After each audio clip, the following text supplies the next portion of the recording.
Friends, welcome back to my channel. ఎలా ఉన్నారండి? అందరూ బాగున్నారా? అండ్ టుడే ఈ వీడియోలో ఓల్డ్ శారీ యూస్ చేసి మీరు ఇక్కడ చూస్తున్న లాంగ్ ఫ్రాక్ అనేది ఈజీగా పెద్దవాళ్ళకైనా సరే చిన్న వాళ్ళకైనా సరే, అంటే ఏ సైజ్ వాళ్ళకైనా ఏ ఏజ్ వాళ్ళకైనా ఈజీగా ఏ విధంగా కటింగ్ స్టిచ్చింగ్ చేసుకోవాలో చూపిస్తాను.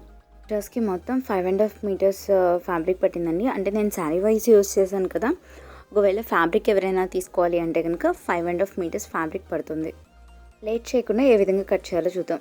ఫస్ట్ పైన బాడీ పార్ట్కి తీసుకున్న కాటన్ లైనింగ్ ఫ్యాబ్రిక్ని బాడీ పార్ట్కి సరిపడా హాఫ్కి నీట్గా ఫోల్డ్ చేసుకొని, ఈ విధంగా ఫోల్డ్ చేసిన లైనింగ్ ఫ్యాబ్రిక్ పైన మీ ఫుల్ షోల్డర్ మెజర్మెంట్లో హాఫ్ మెజర్మెంట్ దగ్గర ఈ విధంగా పాయింట్ పెట్టుకోవాలి. ఇక్కడ వీడియోలో చూపిస్తున్నట్టుగా ఈ పాయింట్ దగ్గర నుంచి షోల్డర్ మెజర్మెంట్ అండ్ అలాగే నెక్ మార్చేసుకోవడానికి స్ట్రైట్గా ఒక లైన్ అనేది మార్చేసుకొని, నేను ఇక్కడ 4 ఇంచెస్ షోల్డర్ విడ్త్ అంటే షోల్డర్ వెడల్పు అనేది మార్చేసుకున్నాను. షోల్డర్ విడ్త్ చిన్నపిల్లలకి అయితే కనుక 2 ఇంచెస్ లేదంటే 2.5 3 అలా పెట్టుకోవచ్చు అండి. And front side neck deep 6 inches పెట్టుకున్నాను. నెక్ డీప్ పాయింట్ దగ్గర నుంచి షోల్డర్ పాయింట్కి నార్మల్ రౌండ్ నెక్ షేప్లో ఈ విధంగా మార్చేసుకున్నాను.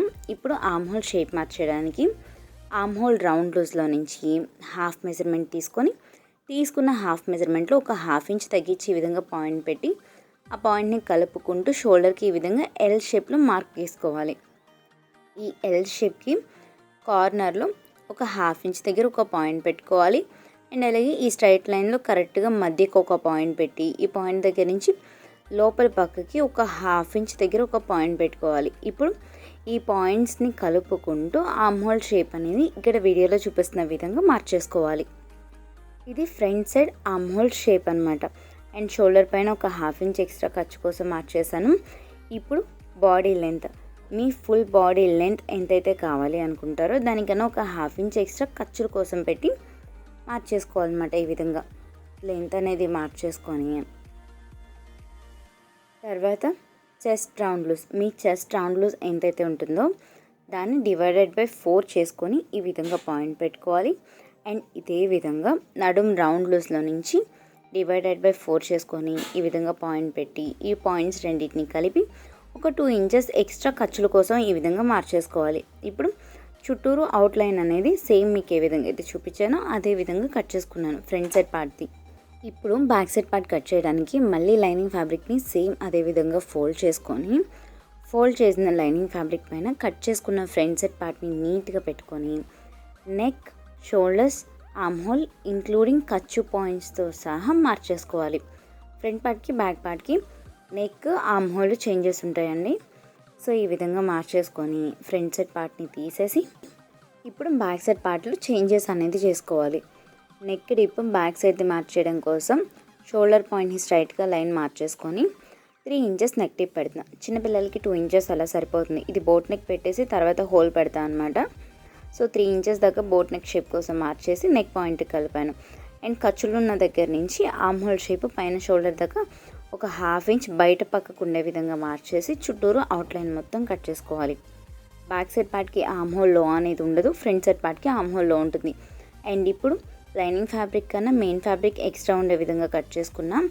ఫ్రంట్ పార్ట్కి బ్యాక్ సైడ్ పార్ట్కి నేను డబుల్ లైనింగ్ వేస్తున్నాను, కొంచెం ట్రాన్స్పరెంట్గా కనిపిస్తుందండి. అందుకే 2 లైనింగ్స్ ఒక మెయిన్ ఫ్యాబ్రిక్ వేసాను అనమాట. మొత్తం 3 లేయర్స్, ఫ్రంట్ పార్ట్కి 3 లేయర్స్, బ్యాక్ సైడ్ పార్ట్కి 3 లేయర్స్ వేసాను. ఎవరికైతే ఫ్యాబ్రిక్ ట్రాన్స్పరెంట్గా ఉంది, బాడీ కనిపిస్తుంది అనుకుంటారో అలాంటప్పుడే డబుల్ లైనింగ్ యూస్ చేయాలి, లేకపోతే ఒక లైనింగ్ ఫ్యాబ్రిక్ సరిపోతుంది అనమాట. ఇక్కడ ఇది బోటమ్ పార్ట్ అండి. బోటమ్ పార్ట్కి ఫ్రంట్ సైడ్ పార్ట్కి 2 మీటర్స్, బ్యాక్ సైడ్ పార్ట్కి 2 మీటర్స్ వచ్చేలాగా నేను శారీని కట్ చేశాను. శారీ నాకు కావాల్సినంత ఉంచి ఎక్స్ట్రా ఉన్న శారీని పైన కుచ్చిళ్ళు దొప్పుకునే వైపున కట్ చేశాను అనమాట లెంత్. అండ్ ఇది crepe lining fabric. Main fabric ఎంతైతే తీసుకున్నానో సేమ్ అంతే క్రేప్ లైనింగ్ ఫ్యాబ్రిక్ని బాటమ్ పార్ట్కి యూస్ చేశాను. ఇప్పుడు ఏ విధంగా స్టిచ్ చేసుకోవాలో చూద్దాం. మెయిన్ ఫ్యాబ్రిక్కి రాంగ్ సైడ్న ఫస్ట్ ఒక లైనింగ్ పెట్టాను. నేను డబుల్ లైనింగ్ యూస్ చేశాను కదా. సో ఫస్ట్ ఒక లైన్ పెట్టి చుట్టూరు అవుట్లైన్ మొత్తం స్టిచ్చెస్ వేసేసాను. కదిలిపోకుండా ఉండడం కోసం స్టిచ్చెస్ వేసేసి దీన్ని మంచి వైపుకి తిప్పుకోవాలన్నమాట. బాడీ పార్ట్ని మంచి వైపుకి తిప్పుకొని ఇప్పుడు దీనిపైన మెయిన్ లైనింగ్ ఫ్యాబ్రిక్ అనమాట. ఒకవేళ మీరు సింగిల్ లైనింగ్ యూస్ చేస్తుంటే మెయిన్ ఫ్యాబ్రిక్కి మంచి వైపున లైనింగ్ ఫ్యాబ్రిక్ని ఈ విధంగా పెట్టుకొని నెక్ ఒకటి స్టిచ్ చేసుకోవాలి. ఫస్ట్ మెయిన్ ఫ్యాబ్రిక్కి మంచి వైపున లైనింగ్ పెట్టాను. నెక్ చుట్టూరు ఫ్యాబ్రిక్ కదిలిపోకుండా సేఫ్టీ పిన్స్ అనేది పెట్టుకొని నెక్ షేప్ చుట్టూరు ఒక స్టిచ్ అనేది వేసి సేఫ్టీ పిన్స్ తీసేసి నెక్ షేప్ చుట్టూరు ఉన్న ఎక్స్ట్రా మెయిన్ ఫ్యాబ్రిక్ని అండ్ ఇంక్లూడింగ్ డబల్ లైనింగ్ని కూడా ఒకేసారి కట్ చేసి నెక్ షేప్ చుట్టూరు చిన్న చిన్న కట్స్ అనేది పెడుతున్నాను అనమాట. ఈ విధంగా చిన్న చిన్న కట్స్ పెట్టేసి లైనింగ్ ఫ్యాబ్రిక్ని రివర్స్ చేసుకొని నెక్ షేప్ చుట్టూరు కూడా పైకుట్టు అనేది ఒకటి వేసుకోవాలి. పైకుట్టు వేయడం వల్ల లోపల ఉన్న లైనింగ్ పైకి లేకుండా అవుట్ ఫినిషింగ్ అనేది నీట్గా కనిపిస్తుంది అనమాట. సో ఈ విధంగా ఇక్కడ మీకు వీడియోలో చూపిస్తున్నట్టుగా నెక్ షేప్ చుట్టూరు కూడా పైకుట్టు అనేది వేసుకొని ఇప్పుడు ఈ బాడీ పార్ట్ని రివర్స్ చేసుకోవాలన్నమాట.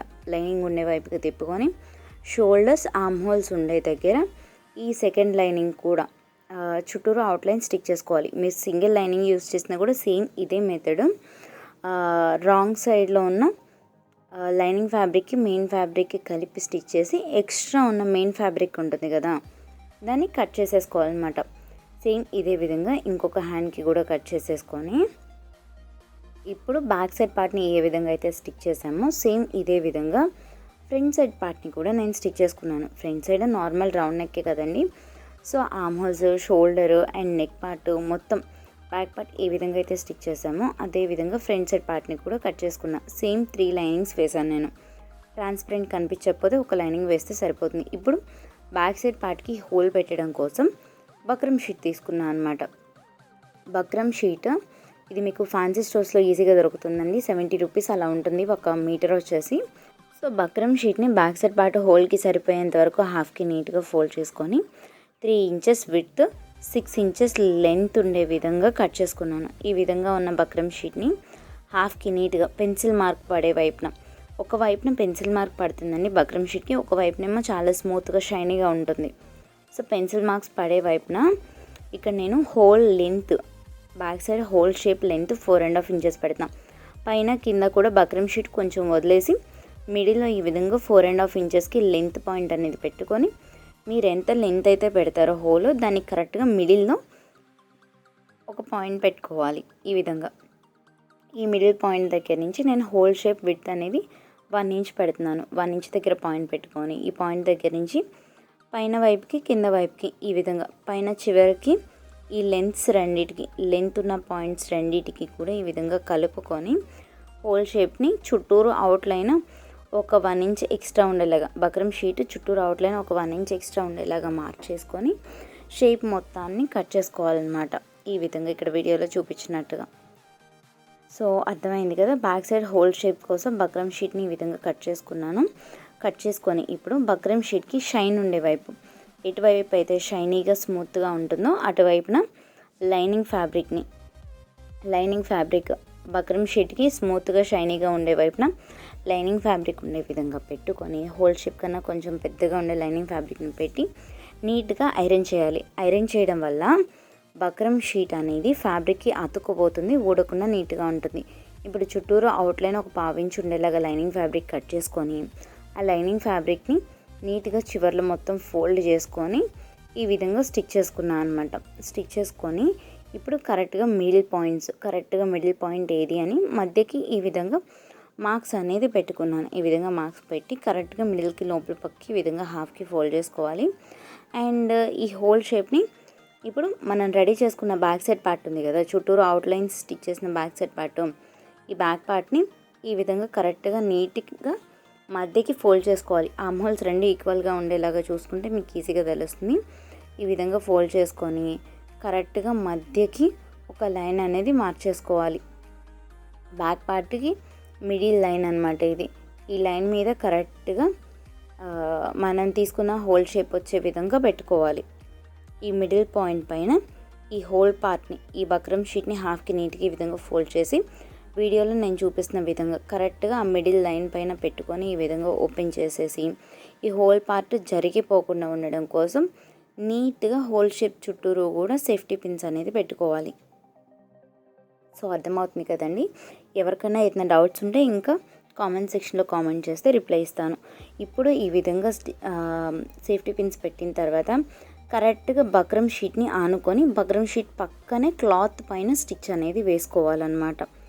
హోల్ షేప్ చుట్టూరు కూడా హోల్ షేప్ నీట్గా రావాలంటే ఇదిగోండి ఇక్కడ వీడియోలో చూపిస్తున్నా కదా, బక్రం షీట్ పైన కుట్టు పడకూడదు. బక్రం షీట్ని ఆనుకొని క్లాత్ పైన నీట్గా ఈ విధంగా స్టిచ్ పడాలి. ఈ విధంగా స్టిచ్ చేసుకొని చుట్టూరు కూడా హోల్ షేప్ని మిడిల్లో ఉన్న ఎక్స్ట్రా ఫ్యాబ్రిక్ని కట్ చేసుకోవాలన్నమాట. సారీ అండి, నీట్గా చూపినందుకు స్టాండ్ వల్ల సరిగ్గా కుదరట్లేదు అనమాట. సో చుట్టూరు ఈ విధంగా స్టిచ్ చేసుకొని మిడిల్లో ఉన్న ఎక్స్ట్రా ఫ్యాబ్రిక్ మొత్తాన్ని కూడా ఇక్కడ వీడియోలో చూపిస్తున్నట్టుగా కట్ చేసుకోవాలి. మిడిల్లో ఉన్న ఎక్స్ట్రా ఫ్యాబ్రిక్ మొత్తం తీసేసి నెక్ షేప్ చుట్టూరు ఏ విధంగా అయితే చిన్న చిన్నగా కట్స్ పెట్టుకున్నామో సేమ్ అదే విధంగా హోల్ షేప్ చుట్టూరు కూడా చిన్న చిన్న కట్స్ అనేది పెట్టేసుకొని ఈ విధంగా ఇక్కడ దగ్గర నుంచి చూపిస్తున్నా చూడండి, ఈ విధంగా చిన్న చిన్న కట్స్ అనేది పెట్టుకొని హోల్ పార్ట్ని ఈ విధంగా బ్యాక్ సైడ్కి నీట్గా వేసేసుకొని నెక్కి పైకుట్టు ఏ విధంగా అయితే వేసుకున్నామో సేమ్ అదే విధంగా ఈ హోల్ షేప్ చుట్టూరు కూడా నీట్గా పైకుట్టు అనేది వేసుకోవాలి. సో పైకుట్టు వేయడం వల్ల నీట్గా ఉంటుంది, ఫినిషింగ్ ఫ్లాట్గా నీట్గా కనిపిస్తుంది అనమాట.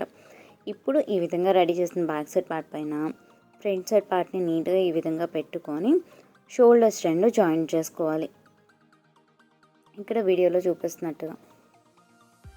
సో మన ఛానల్ని ఫస్ట్ టైం ఎవరైనా చూస్తున్నట్టయితే మీకు ఈ వీడియో నచ్చితే లైక్ చేసి అండ్ మన ఛానల్ని సబ్స్క్రైబ్ చేసుకొని పక్కనున్న బెల్ ఐకాన్ ప్రెస్ చేసి ఆల్ అని ప్రెస్ చేస్తే నేను ఏదైనా వీడియో అప్లోడ్ చేస్తే మీకు నోటిఫికేషన్ అనేది వెంటనే వస్తుందండి. సేమ్ ఇదే విధంగా ఇంకొక షోల్డర్ కూడా జాయిన్ చేసుకొని ఇప్పుడు హ్యాండ్స్ అనేది స్టిచ్ చేసుకోవాలి. హ్యాండ్స్ ఏ విధంగా కటింగ్ స్టిచ్చింగ్ చేసుకోవాలి అనేది నేను ఈ వీడియోలో చూపించలేదండి, బికాజ్ వీడియో బాగా లెంత్ అయిపోతుందని.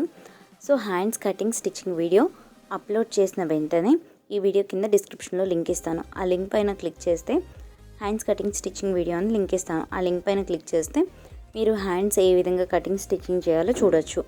అండ్ ఇప్పుడు హ్యాండ్ పార్ట్ని అన్ని డ్రెస్సెస్కి హ్యాండ్స్ ఏ విధంగా నార్మల్ హ్యాండ్స్ని ఏ విధంగా అయితే జాయిన్ చేస్తామో సేమ్ అదే విధంగా జాయిన్ చేస్తున్నాం. నేను ఈ డ్రెస్కి బుట్టా హ్యాండ్స్ కూడా కొంచెం డిఫరెంట్ టైప్లో వచ్చే విధంగా పెట్టుకున్నాను అనమాట. కింద కూర్చో అది కూడా ఎక్కువ వచ్చేలాగా పెట్టాను. సో ఇక్కడ వీడియోలో చూపిస్తున్నట్టుగా హ్యాండ్స్ని జాయిన్ చేసుకోవాలి.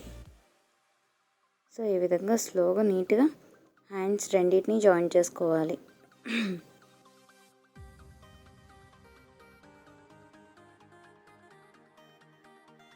హ్యాండ్స్ జాయిన్ చేయడం అనేది కంప్లీట్ అయిందండి. సేమ్ ఇదే విధంగా ఇంకొక హ్యాండ్ని కూడా జాయిన్ చేసుకోవాలి. సో బుట్ట ఈ విధంగా నీట్గా వస్తుందన్నమాట ఫినిషింగ్ లుక్ అనేది. హ్యాండ్స్ రెండు జాయిన్ చేసుకున్న తర్వాత ఇప్పుడు డ్రెస్కి కింద వైపున అనమాట, పైన బాడీ పార్ట్కి కింద వైపున బోటమ్ పార్ట్ ఫ్యాబ్రిక్ మంచి వైపు ఉండేలాగా, పైన బాడీ పార్ట్కి మంచి వైపు, బోటమ్ ఫ్యాబ్రిక్కి మంచి వైపు ఒకే సైడ్కి ఉండే విధంగా పెట్టుకొని కింద చివర్లు ఈ విధంగా కుచ్చులు పెట్టుకుంటూ నీట్గా స్టిచ్ చేసుకోవాలి. ప్లీట్స్ అనమాట. ఫ్యాబ్రిక్ బౌన్సీగా ఉండే ఫ్యాబ్రిక్ అయితే కనుక పెద్ద పెద్ద కుచ్చులు పెట్టుకుంటే నడుము దగ్గర లావుగా లేకుండా ఫ్లాట్గా ఉంటుంది. ఐరన్ చేసుకున్నప్పుడు కుచ్చులు పెట్టుకున్నప్పుడు ఐరన్ చేస్తేనే ఫ్లాట్గా ఉంటుందండి. అది కూడా పెద్ద పెద్ద కుచ్చులు పెడితే మాత్రమే ఐరన్ చేసినప్పుడు ఫ్లాట్ లుక్ అనేది కనిపిస్తుంది, లేదు అంటే నడుము దగ్గర బౌన్సీగా ఉంటుంది. సో ఈ విధంగా కుచ్చులు పెట్టుకుంటూ చివరి దాకా నీట్గా స్టిచ్ చేసుకోవాలి. సేమ్ ఇదే విధంగా నేను బ్యాక్ సైడ్ పార్ట్ కూడా కుచ్చులు పెట్టుకున్నాను అండి. సో చివరి దాకా ఈ విధంగా కుచ్చులు పెట్టుకుంటూ నీట్గా స్టిచ్ చేసుకొని ఇప్పుడు లైనింగ్ ఫ్యాబ్రిక్ని జాయిన్ చేసుకోవాలి. సేమ్ లైనింగ్ ఫ్యాబ్రిక్ కూడా అంతే. లైనింగ్ ఫ్యాబ్రిక్కి క్రేప్ లైనింగ్ యూస్ చేశాను నేను. సేమ్ కుచ్చులు ఎక్కడైతే పెట్టామో దానిపైన లైనింగ్ ఫ్యాబ్రిక్ని కూడా నీట్గా ఈ విధంగా పెట్టుకొని లైనింగ్ ఫ్యాబ్రిక్కి కూడా చిన్నగా కుచ్చులు పెట్టుకుంటూ మొత్తం జాయిన్ చేసుకోవాలి. బోటమ్ పార్ట్కి ఒక్కొక్క డ్రెస్కి ఒక్కొక్కలాగా యూస్ చేస్తాను అండి లైనింగ్ ఫ్యాబ్రిక్. బాగా బౌన్సీకి వస్తుంది డ్రెస్ అనుకుంటే కనుక, అంత బౌన్సీనెస్ వద్దు అనుకుంటే తక్కువ లైనింగ్ యూస్ చేస్తాను. బౌన్సీనెస్ ఎక్కువ కావాలి అనుకుంటే కనుక లైనింగ్ ఫ్యాబ్రిక్ని ఎక్కువ యూస్ చేస్తాను నేను. సో ఈ విధంగా కుచ్చులు పెట్టి రివర్స్ చేస్తే ఈ విధంగా ఉంటుంది. సేమ్ ఇదే విధంగా బ్యాక్ సైడ్ పార్ట్ కూడా బాటమ్ని జాయిన్ చేసుకొని ఇప్పుడు బాడీ పార్ట్స్ రెండు పైన కింద వచ్చే విధంగా పెట్టుకొని నడుం పార్ట్స్ రెండు సమానంగా ఉండేలాగా పట్టుకొని నడుం పార్ట్ దగ్గర నుంచి ఓన్లీ మెయిన్ ఫ్యాబ్రిక్స్ ఒక 2 ఇంచెస్ కిందకి, నడుం పార్ట్ దగ్గర నుంచి ఒక 2 ఇంచెస్ కిందకి బోటము ఓన్లీ మెయిన్ ఫ్యాబ్రిక్స్ రెండింటిని సైడ్స్ జాయిన్ చేసుకోవాలి. రెండు చివర్లా కూడా సైడ్స్ రెండింటిని జాయిన్ చేసుకొని అండ్ పైన హ్యాండ్ దగ్గర నుంచి ఫిట్టింగ్ ఏ విధంగా అయితే పెట్టామో కరెక్ట్గా ఫిట్టింగ్ పాయింట్ పైన స్ట్రైట్గా ఈ విధంగా ఇక్కడ వీడియోలో చూపిస్తున్న విధంగా నీట్గా స్టిచ్ చేసుకుంటూ చివరి దాకా రావాలి. నడుం పార్ట్ దాకా వచ్చిన తర్వాత లైనింగ్ ఫ్యాబ్రిక్ని కూడా నీట్గా తీసుకొని నడుం పార్ట్ దగ్గర నుంచి ఒక 6 ఇంచెస్ కింద వరకు మెయిన్ ఫ్యాబ్రిక్ని లైనింగ్ ఫ్యాబ్రిక్ని కలుపుకుంటూ స్టిచ్ చేయాలి. తర్వాత ఓన్లీ లైనింగ్ ఫ్యాబ్రిక్ పైన స్టిచ్ చేసుకొని చివర్లో జిగ్ జగ్ చేస్తే కంప్లీట్ అవుతుంది. Thanks for watching this video.